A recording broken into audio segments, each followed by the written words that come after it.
Talk a little bit about mom and specifically about breast cancer. According to breastcancer.org, 1 out of every 8 women in our country will develop invasive breast cancer sometime during her lifetime.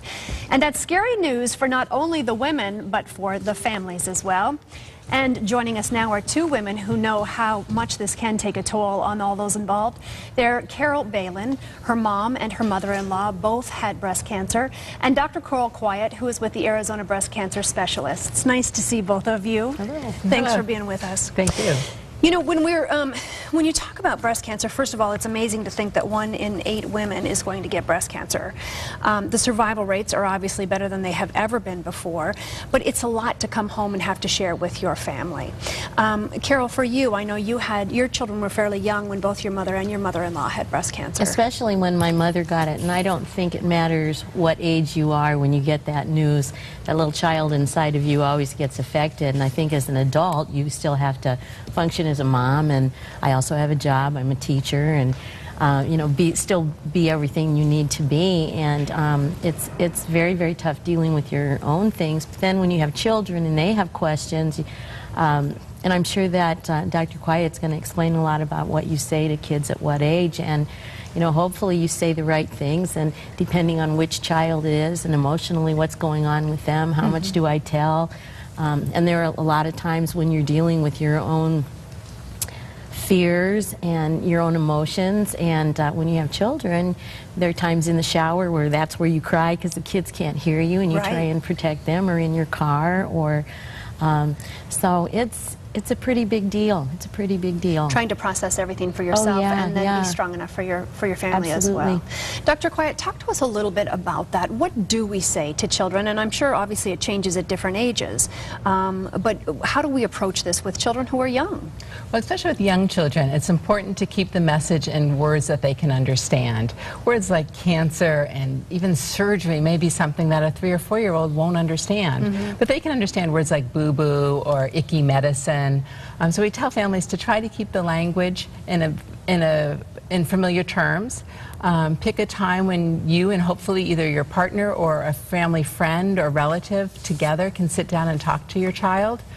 Because sometimes having that extra adult support can be really important. But to be honest. To be honest. And as the children get older, name the cancer. Help them really understand as a teenager what you're dealing with, because facts help kind of inform them. That knowledge gives them information. What part of the body is affected would help narrow it down for maybe a teenager, how it'll be treated, how it'll be affected. As you get older, you're able to process some of that, aren't you? Absolutely. And what I usually advise parents is that the first step might be to go to the schools and talk to the teachers and find out what their child may have already heard from other classmates who have experienced illness in the families. And then to come home and again be honest, but again put it into words that your child can understand. Teenagers have a great deal of understanding. They're watching TV, they're out in the world now. So they really do need lots of information, and they need the truth.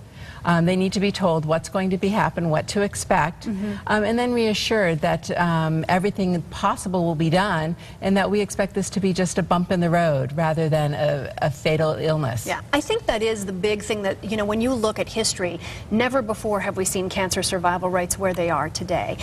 As a parent, give us some of those things that you did to kind of keep the hope going for your children so that they can kind of look long-term at what's happening. You know, when I think back to that time, you try to have normalcy in a real abnormal situation, and I think it's important to know that life still goes on, and you still have to have humor, and you still have to have joy in your family. And one thing that just came to mind when my mother lost all of her hair, and she would wear the scarves or the turbans or whatever in the house to keep her head warm. And I can remember the kids were really, really little, like little stair steps. And I walked in, and my mother had been reading to them, and they were all on the couch, and they all had different colored turbans on, and they were all sitting there. And I walked in, and I had tears in my eyes, but I just started laughing. And I think it's important to still keep, keep going. And you're going to have your good days, and you're going to have your bad days.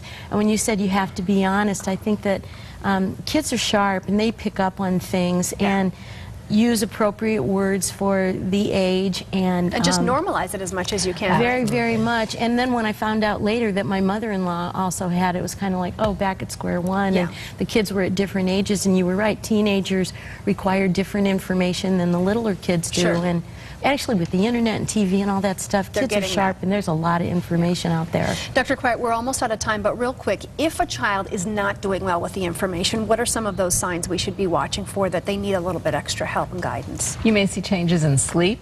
You may see changes in child acting out, becoming angry or aggressive, having difficulties at school or with their friends. And again, that's where I think you really want to be in a collaboration with the teachers so that they can alert you to any problems that they may be seeing. And real quick, tell me about tomorrow's event. Tomorrow, with the Arizona Institute for Breast Health, will be having a fundraiser at the Fiesta Furnishings across from Costco in Hayden. It's a Mother's Day Mercado, a nice shopping event with all kinds of vendors selling delicious and fabulous things. Wonderful. Well, check that out. It's for a great cause. Carol, thanks so much for sharing your story. We appreciate it. Dr. Quiet, thanks for your knowledge as well. Thank you. We've got more information on all of this on our website. Just go to abc15.com, click on the Lifestyle tab at the top of the page.